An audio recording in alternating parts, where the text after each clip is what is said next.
Thank you for tuning in to Sunday School with Sister Monique. We are in The Lord is With You, our next segment titled, Joseph Obediently Honors Mary's Role. Please click the like and subscribe button so you can continue to receive these uploads as they become available. I will be reading today from Matthew, 1st chapter, 18th through the 25th verse, and it reads, Now the birth of Jesus Christ was one of this wise. When his mother Mary was exposed to Joseph before they came together, she was found with child of the Holy Ghost. Then Joseph, her husband, being a just man and not willing to make a public example, was minded to put her away privately.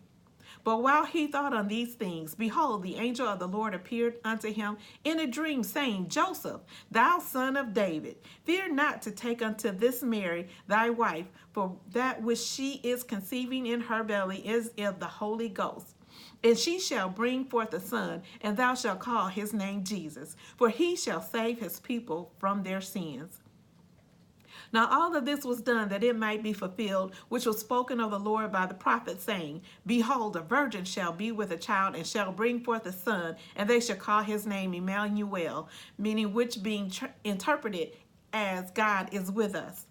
Then Joseph, being raised from sleep, did as the angel of the Lord had bidden him, and took up him his wife, and knew her not till she had brought forth her firstborn son, and called his name Jesus. Now we're going to look at the word honor. In this context, it means high respect, adherence to what is right or to conventional standard of conduct, and 3, something regarded as a rare opportunity and bringing pride and pleasure and privilege. When do you do the right thing? As like when a parent asks you to do something, or you know what's right and you continue to do that right thing. My mother was always asking me to come spend time with her. And since we lived in 2 different parts of the country, it was very difficult to spend as much time with her as she asked of me. But I did make it happen. I made it happen a lot of times. And when I would go spend time with her, instead of spending a weekend like some people would do, or maybe a week, I tried to make it a month or 2, because I knew it would be a very long time before I saw my mother again. These opportunities don't come often.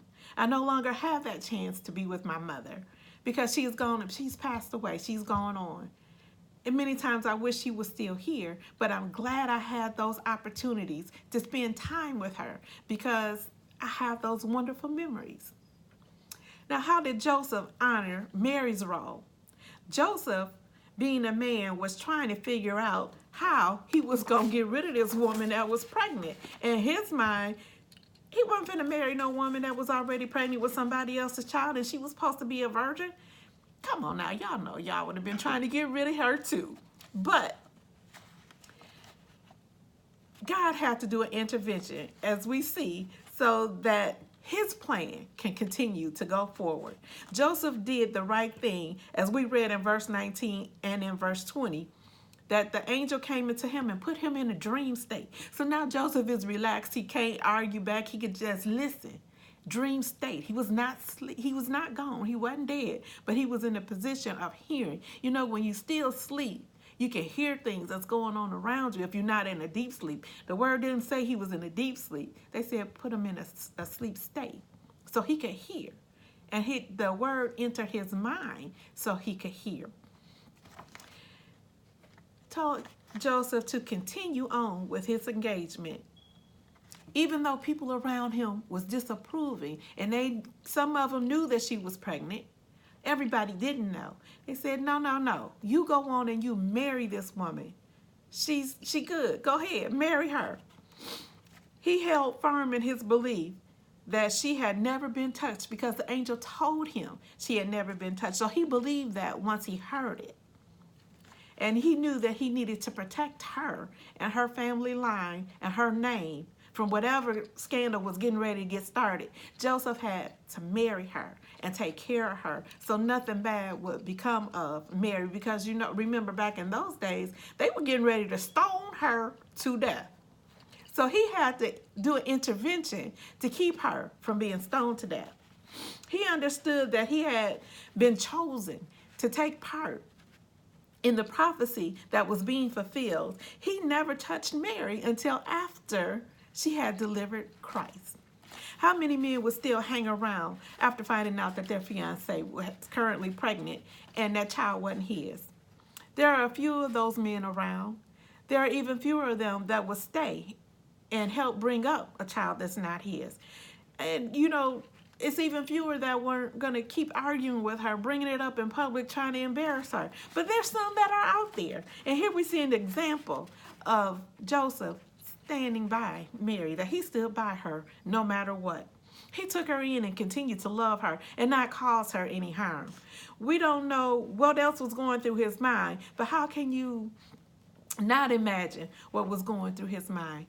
Was he in awe, knowing that he was married to the woman that was going to bring salvation to not only him, not her, but all of their people and anybody else that chose to follow?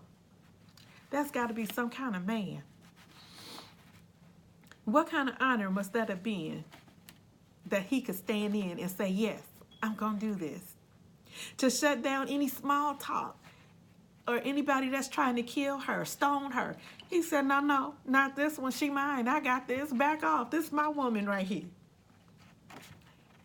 And he knew that he had to watch over her and care for the infant Christ until time came for him to be king of Israel.